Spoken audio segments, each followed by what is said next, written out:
है आपका हमारे यूट्यूब चैनल स्टडी विद प्रिया में। आज हम लोकसभा से संबंधित महत्वपूर्ण बिंदुओं को देखेंगे जो आपके प्रत्येक एग्ज़ाम के लिए परीक्षा उपयोगी होंगे, जैसे एसएससी, पुलिस, आरओ, एआरओ और साथ ही आपके टीचर के जो एग्ज़ाम होते हैं उनके लिए भी बहुत ही महत्वपूर्ण है। देखिए हमारा पहला बिंदु क्या है। लोकसभा का जनक किसे माना जाता है? तो इन जी.वी. मावलंकर को लोकसभा का प्रथम सदस्य जनक माना जाता है। भारत के प्रथम लोकसभा अध्यक्ष कौन थे? जी.वी. मावलंकर ही लोकसभा के प्रथम अध्यक्ष थे। लोकसभा के प्रथम उपाध्यक्ष कौन थे? अनंत शयनम अयंगर। हमारा अगला प्रश्न है, भारत की प्रथम महिला लोकसभा अध्यक्ष कौन है? तो वह है मीरा कुमार। नेक्स्ट, संविधान में लोकसभा सदस्यों की मूल संख्या क्या है? संविधान में लोकसभा सदस्यों की मूल संख्या है 550।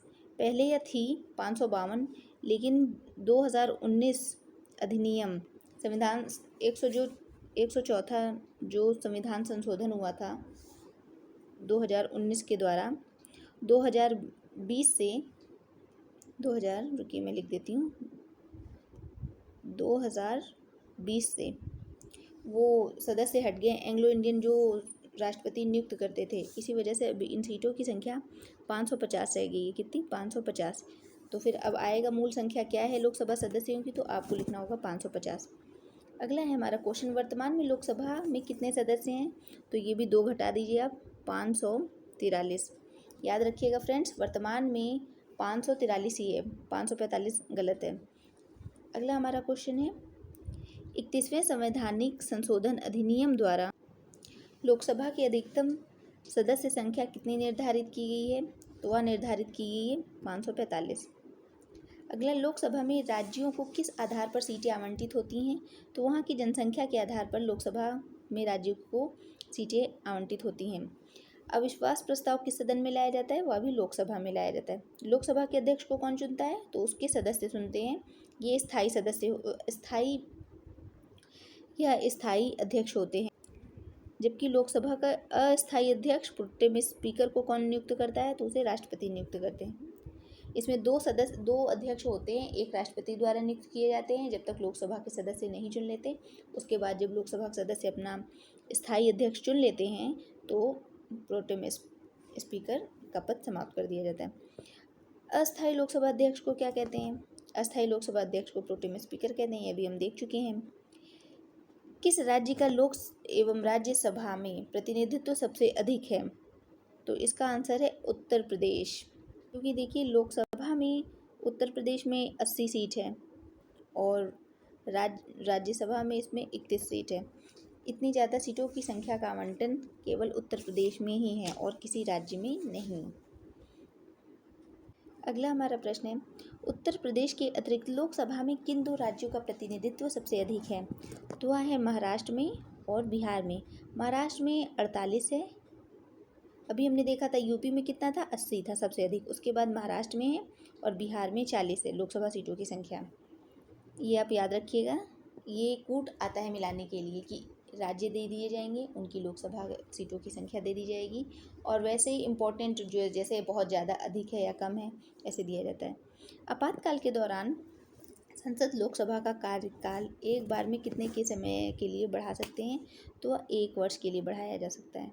हमारा अगला क्वेश्चन है, उत्तर प्रदेश के बाद सबसे अधिक संसदीय क्षेत्र किस राज्य में है? तो महाराष्ट्र, अभी आपने देखा कितने हैं महाराष्ट्र में, 48, याद रख लीजिए 48। और यहाँ बिहार में कितने थे, 40। यूपी में 80। वर्तमान लोकसभा में प्रत्येक राज्य के लिए स्थानों की आवंटन किस आधार पर करते हैं? तो यह 1971 की जनगणना के आधार पर लोकसभा में सीटों का आवंटन करते हैं। 19वां, कितने दिनों तक अनुपस्थित रहने पे लोकसभा सदस्य की सदस्यता समाप्त हो जाती है? तो 2 माह तक अगर आप लोकसभा में संसद में उपस्थित नहीं होंगे तो आपकी सदस्यता समाप्त हो जाएगी। अगला हमारा है प्रश्न, किन बड़े राज्यों में लोकसभा सीटें समान हैं? इसमें आंसर है आंध्र प्रदेश और पश्चिम बंगाल। ये नहीं सही है, पश्चिम बंगाल में तो 42 सीटें हैं और आंध्र प्रदेश में 40 सीटें हैं लोकसभा की। इस तरह तो सबसे ज़्यादा यूपी में है 80, फिर महाराष्ट्र में है 48, उसके बाद आता है वेस्ट बंगाल में है 42। तो यूपी के बाद आता है महाराष्ट्र और वेस्ट बंगाल, ना कि बिहार। इसके बाद है बिहार, और बिहार और आंध्र प्रदेश में सीटों की संख्या बराबर है। ओके, 40 है और आंध्र प्रदेश में भी 40 है। अगला हमारा क्वेश्चन है, किस अवस्था में संसद लोकसभा का कार्यकाल बढ़ा सकती है आपातकाल स्थिति में? तो किस अवस्था में आपातकाल स्थिति में बढ़ा सकती है? किस राज्य में लोकसभा सदस्यों की संख्या सबसे कम है? तो फ्रेंड्स, नागालैंड, सिक्किम और मिजोरम, यहाँ पर सीटों की संख्या कितनी है? 1 है लोकसभा सदस्यों की। और साथ ही और पुदुचेरी में भी सीटों की संख्या 1 है, लोकसभा सीट की संख्या 1 है। और जितने भी दादरा नगर हवेली, लक्षद्वीप, लद्दाख और अंडमान, इन सब जगह भी लोकसभा सीटों की संख्या 1 है। कितना है? 1 है, ये याद रखिएगा। अगला है क्वेश्चन नंबर 22, किस लोकसभा अध्यक्ष का कार्यकाल सबसे लंबा रहा? तो बलराम झाखड़। अगला, किस वर्ष लोकसभा का कार्यकाल एक एक करके 2 बार बढ़ाया गया? तो 1976 में बढ़ाया गया है। किस विधेयक को केवल लोकसभा ही पारित कर सकता है? तो वित्त विधेयक एक ऐसा विधेयक है जिसे केवल लोकसभा द्वारा पारित करने पर भी वो जारी कर दिया जाता है, अधिनियम बना दिया जाता है। अगला है, किस समिति का पदेन अध्यक्ष लोकसभा अध्यक्ष होता है? तो नियम समिति का जो अध्यक्ष है वो लोकसभा का अध्यक्ष होता है। किसे लोकसभा का अभिरक्षक कहा जाता है? लोकसभा अध्यक्ष को लोकसभा का अभिरक्षक कहा जाता है। 27 क्वेश्चन नंबर, किस लोकसभा अध्यक्ष के खिलाफ अविश्वास प्रस्ताव लाया गया? KS हेगड़े के खिलाफ। लोकसभा में कोरम पूर्ति पूरा करने के लिए कम से कम कितने सदस्यों की जरूरत होती है? तो वह 1/10 भाग की जरूरत होती है। हमारा अगला क्वेश्चन है 29 नंबर, संघ शासित प्रदेश दिल्ली से कितने प्रतिनिधि निर्वाचित कर लोकसभा में भेजा जाता है? तो इसका जवाब होगा 7 होते हैं लोकसभा के, और राज्यसभा के कितने होते हैं इनके? राज्यसभा से 3 सदस्य भेजे जाते हैं। कितने? 3। जनता द्वारा प्रत्यक्ष रूप से निर्वाचित सदन को क्या कहते हैं? तो इसे लोकसभा कहते हैं। 1971 की जनगणना पर आधारित लोकसभा में राज्य भार सीटों का आवंटन निर्धारण किस वर्ष तक यथावत रहेगा? 2026 तक। 2026 तक 1971 के अनुसार ही सीटों का आवंटन होगा। इसके बाद ये बदला जाएगा, इसमें संशोधन किया जाएगा। हमारा अगला प्रश्न है, निर्णायक मत देने का अधिकार किसको है? तो वह लोकसभा अध्यक्ष को है। लोकसभा में किस संघ शासित क्षेत्र के सर्वाधिक प्रतिनिधित्व निर्वाचित होकर आते हैं? तो दिल्ली एक ऐसा यूटी है, केंद्र शासित प्रदेश है, जिसमें सबसे अधिक प्रतिनिधि निर्वाचित होते हैं। दिल्ली से कितने सदस्य आते हैं? 7 आते हैं, जबकि और सबसे केवल एक जितने केंद्र शासित प्रदेश हैं सभी से केवल एक सदस्य ही निर्वाचित होकर आते हैं। अगला हमारा क्वेश्चन है, शून्यकाल क्या है? जब सदन में अति महत्वपूर्ण मामलों पर विचार होता है तो उसे शून्यकाल कहा जाता है। अगला प्रश्न, बजट पहले किसके द्वारा पारित किया जाता था? तो यह पहले लोकसभा के द्वारा पारित किया जाता है। भारत के राष्ट्रपति किसकी अनुशंसा पर लोकसभा को भंग कर सकते हैं? तो भारत के राष्ट्रपति मंत्रिपरिषद की अनुशंसा पर लोकसभा भंग कर सकते हैं। भारत के लोकसभा अध्यक्ष किस देश के हाउस ऑफ कॉमन्स के अध्यक्ष की तरह होते हैं? तो वह इंग्लैंड के। अगला प्रश्न है, भारत के क्षेत्रफल की दृष्टि से सबसे बड़ा संसदीय क्षेत्र कौन सा है? तो यह लद्दाख है। ये इम्पोर्टेंट है, सबसे बड़ा संसदीय निर्वाचित क्षेत्र है।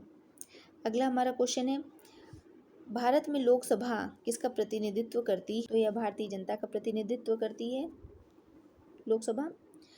अगला प्रश्न है, भारतीय संसद के दोनों सदनों के संयुक्त अधिवेशन की अध्यक्षता कौन करता है?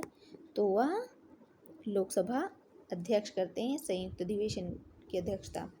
अगला है, भारतीय संसद में क्या शामिल है? लोकसभा और राज्यसभा।